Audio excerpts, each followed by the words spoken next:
ಎಲ್ಲರಿಗೂ ನಮಸ್ಕಾರ. ಇಂದಿನ ವಿಡಿಯೋದಲ್ಲಿ ನಾವು ಈ ಕಥೆಯಲ್ಲಿ ಬರುವ ಹಳ್ಳಿ ಜನರ ಜೀವನ ಮತ್ತು ದಿನದ ಚಟುವಟಿಕೆಗಳ ಬಗ್ಗೆ ತಿಳಿದುಕೊಂಡಿದ್ದೆವು. ಮತ್ತೆ ಇವಾಗ ನಾನು ಈ ಕಥೆಯ ಭಾಗ 2ರ ಜೊತೆಗೆ ಬಂದಿದ್ದೇನೆ.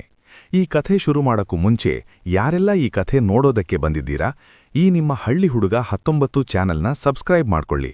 ಹಾಗೆ ಸಬ್ಸ್ಕ್ರೈಬ್ ಪಕ್ಕ ಇರೋ ಬೆಲ್ ಬಟನ್ ಆನ್ ಮಾಡ್ಕೊಳ್ಳಿ. ಮತ್ತೆ ವಿಡಿಯೋ ಇಷ್ಟ ಆದ್ರೆ ಲೈಕ್ ಮಾಡಿ, ಶೇರ್ ಮಾಡಿ ಮತ್ತೆ ಕಮೆಂಟ್ ಮಾಡಿ. ಬನ್ನಿ ವಿಡಿಯೋ ಶುರು ಮಾಡೋಣ. ಚಂದ್ರಪುರ ಹಳ್ಳಿ ಮತ್ತೆ ಹಸಿರಾಗುತ್ತಿದ್ದಂತೆ ಜನರ ಬದುಕಿಗೂ ಹೊಸ ಬೆಳಕು ಬಂದಿತು. ಮಳೆ ಬಂದ ನಂತರ ಹೊಲಗಳಲ್ಲಿ ಬೆಳೆದ ಬೆಳೆಗಳನ್ನು ನೋಡಿದಾಗ ರೈತರ ಕಣ್ಣುಗಳಲ್ಲಿ ಹೊಸ ಕನಸುಗಳು ಮಿನುಗುತ್ತಿದ್ದವು. ಆದರೆ ಆ ಸಂತೋಷದ ಜೊತೆಗೆ ಒಂದು ಹೊಸ ಚಿಂತೆಯೂ ಹುಟ್ಟಿತು. ಹಳ್ಳಿ ನಿಧಾನವಾಗಿ ಬದಲಾಗುತ್ತಿದ್ದ ಕಾಲವನ್ನು ಎದುರಿಸಬೇಕಾಗಿತ್ತು. ಒಂದು ದಿನ ಚಂದ್ರಪುರಕ್ಕೆ ಹೊರಗಿನವರು ಬಂದರು. ಅವರು ನಗರದಿಂದ ಬಂದ ಅಧಿಕಾರಿಗಳು. ಇಲ್ಲಿ ರಸ್ತೆ, ಕಾರ್ಖಾನೆ, ಹೊಸ ಯೋಜನೆಗಳು ಬರಬೇಕು ಎಂದು ಅವರು ಹೇಳಿದರು. ಕೆಲವರಿಗೆ ಅದು ಅಭಿವೃದ್ಧಿಯಂತೆ ಕಂಡಿತು, ಕೆಲವರಿಗೆ ಭಯದಂತೆ. ಬನಿಯನ್ ಮರದ ಕೆಳಗೆ ಮತ್ತೆ ಸಭೆ ನಡೆಯಿತು. ಈ ಬಾರಿ ವಾತಾವರಣ ಗಂಭೀರವಾಗಿತ್ತು. ನರಸಿಂಹಯ್ಯ ನಿಧಾನವಾಗಿ ಮಾತನಾಡಿದರು. ಅಭಿವೃದ್ಧಿ ಬೇಕು, ಆದರೆ ನಮ್ಮ ಮಣ್ಣು, ನೀರು, ಸಂಸ್ಕೃತಿ ಕಳೆದುಕೊಳ್ಳಬಾರದು. ಆ ಮಾತು ಮಲ್ಲಿಕಾಳ ಮನಸ್ಸಿನಲ್ಲಿ ಆಳವಾಗಿ ನೆಲೆಯುಳಿತು. ಅವಳು ಈಗ ಕಾಲೇಜಿಗೆ ಹೋಗುತ್ತಿದ್ದಳು. ನಗರದಲ್ಲಿ ಓದಿದರೂ ಹಳ್ಳಿಯ ನೆನಪು ಅವಳ ಹೃದಯದಿಂದ ದೂರವಾಗಿರಲಿಲ್ಲ. ಅವಳು ನಿರ್ಧಾರ ಮಾಡಿತು, ಚಂದ್ರಪುರಕ್ಕಾಗಿ ಏನಾದರೂ ಮಾಡಬೇಕು.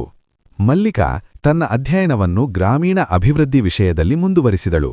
ಹಳ್ಳಿಗೆ ಬಂದಾಗೆಲ್ಲ ಅವಳು ಜನರಿಗೆ ಹೊಸ ವಿಚಾರಗಳನ್ನು ತಿಳಿಸುತ್ತಿದ್ದಳು. ಸಾವಯವ ಕೃಷಿ, ನೀರಿನ ಸಂರಕ್ಷಣೆ, ಸ್ವಾವಲಂಬಿ ಜೀವನ ಇವುಗಳ ಬಗ್ಗೆ ಮಾತನಾಡುತ್ತಿದ್ದಳು. ಆರಂಭದಲ್ಲಿ ಕೆಲವರು ಅನುಮಾನಪಟ್ಟರು. ಆದರೆ ಅವಳ ನಿಷ್ಠೆ, ಶ್ರಮ ನೋಡಿ ಜನರ ಮನಸ್ಸು ಬದಲಾಗತೊಡಗಿತು. ಈ ನಡುವೆ ಹಳ್ಳಿಯ ಯುವಕರಲ್ಲಿ ರಾಮು ಎಂಬ ಹುಡುಗನಿದ್ದ. ಅವನು ಮೊದಲು ನಗರಕ್ಕೆ ಹೋಗಿ ಕೆಲಸ ಮಾಡುವ ಕನಸು ಕಂಡಿದ್ದ. ಆದರೆ ಮಲ್ಲಿಕಾಳ ಮಾತುಗಳು ಅವನ ಮನಸ್ಸನ್ನು ತಟ್ಟಿದವು. ಅವನು ತನ್ನ ಗೆಳೆಯರೊಂದಿಗೆ ಸೇರಿ ಹಳ್ಳಿಯಲ್ಲಿ ಸಣ್ಣ ಹಾಲು ಉತ್ಪಾದನಾ ಸಂಘ ಆರಂಭಿಸಿದ. ಹಸುವಿನ ಹಾಲು, ಮೊಸರು, ತುಪ್ಪ ಇವೆಲ್ಲವನ್ನೂ ಹಳ್ಳಿಯ ಹೆಸರಿನಲ್ಲೇ ಮಾರಾಟ ಮಾಡಲು ಶುರುಮಾಡಿದರು. ನಿಧಾನವಾಗಿ ಚಂದ್ರಪುರದ ಹೆಸರು ಸುತ್ತಮುತ್ತಲಿನ ಹಳ್ಳಿಗಳಲ್ಲೂ ಹರಡತೊಡಗಿತು. ಅಲ್ಲಿ ಜನ ಒಟ್ಟಾಗಿ ಬದುಕುತ್ತಾರೆ, ಒಟ್ಟಾಗಿ ದುಡಿಯುತ್ತಾರೆ ಎಂದು ಜನ ಮಾತನಾಡಿಕೊಳ್ಳತೊಡಗಿದರು. ಹೊರಗಿನ ಅಧಿಕಾರಿಗಳು ಈ ಬದಲಾವಣೆಯನ್ನು ಗಮನಿಸಿದರು.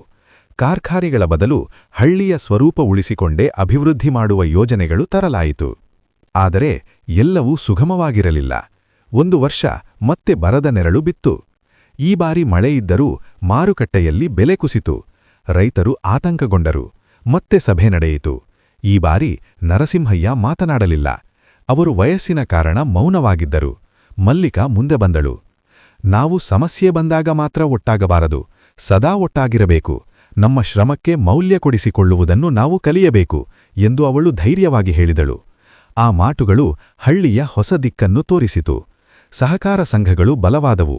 ಮಹಿಳೆಯರು ಸ್ವಸಹಾಯ ಗುಂಪುಗಳನ್ನು ಆರಂಭಿಸಿದರು. ಮಕ್ಕಳು ಓದಿನ ಜೊತೆಗೆ ತಮ್ಮ ಹಳ್ಳಿಯ ಕಥೆಗಳನ್ನು ಬರೆಯಲು ಕಲಿತರು. ಚಂದ್ರಪುರದ ಇತಿಹಾಸ ಹೊಸ ತಲೆಮಾರಿಗೆ ಸಾಗತೊಡಗಿತು. ಒಂದು ಸಂಜೆ ಬನಿಯನ್ ಮರದ ಕೆಳಗೆ ನರಸಿಂಹಯ್ಯ ಮಲ್ಲಿಕಾಳ ಕೈ ಹಿಡಿದು ಹೇಳಿದರು, ಈ ಹಳ್ಳಿ ನಮ್ಮಿಂದ ದೊಡ್ಡದಲ್ಲ, ಆದರೆ ಇದನ್ನು ಉಳಿಸೋ ಜವಾಬ್ದಾರಿ ನಮ್ಮದು. ಆ ದಿನ ಸೂರ್ಯ ಅಸ್ತಮಿಸುತ್ತಿದ್ದರೂ ಚಂದ್ರಪುರದ ಭವಿಷ್ಯ ಮಾತ್ರ ಬೆಳಗುತ್ತಿತ್ತು. ಹಳ್ಳಿ ಎಂದರೆ ಕೇವಲ ಮನೆಗಳ ಗುಂಪಲ್ಲ, ಅದು ನೆನಪು, ನಂಬಿಕೆ ಮತ್ತು ಮುಂದಿನ ದಿನಗಳ ಕನಸು. ಈ ಕಥೆಯ ಭಾಗ 2 ಇಲ್ಲಿಗೆ ಮುಕ್ತಾಯವಾಗುತ್ತದೆ. ಮತ್ತೆ ಈ ಕಥೆಯ ಭಾಗ 3ರೊಂದಿಗೆ ಮುಂದುವರೆಯುತ್ತದೆ. ಮುಂದಿನ ವಿಡಿಯೋದಲ್ಲಿ ಈ ಕಥೆಯ 3ನೇ ಭಾಗದ ಜೊತೆಗೆ ಬರುತ್ತೇನೆ. ಹಾಗೆ ವಿಡಿಯೋ ಇಷ್ಟ ಆದ್ರೆ ತಪ್ಪದೇ ಲೈಕ್ ಮಾಡಿ, ಶೇರ್ ಮಾಡಿ ಮತ್ತೆ ಕಮೆಂಟ್ ಮಾಡಿ. ಎಲ್ಲರಿಗೂ ಧನ್ಯವಾದಗಳು.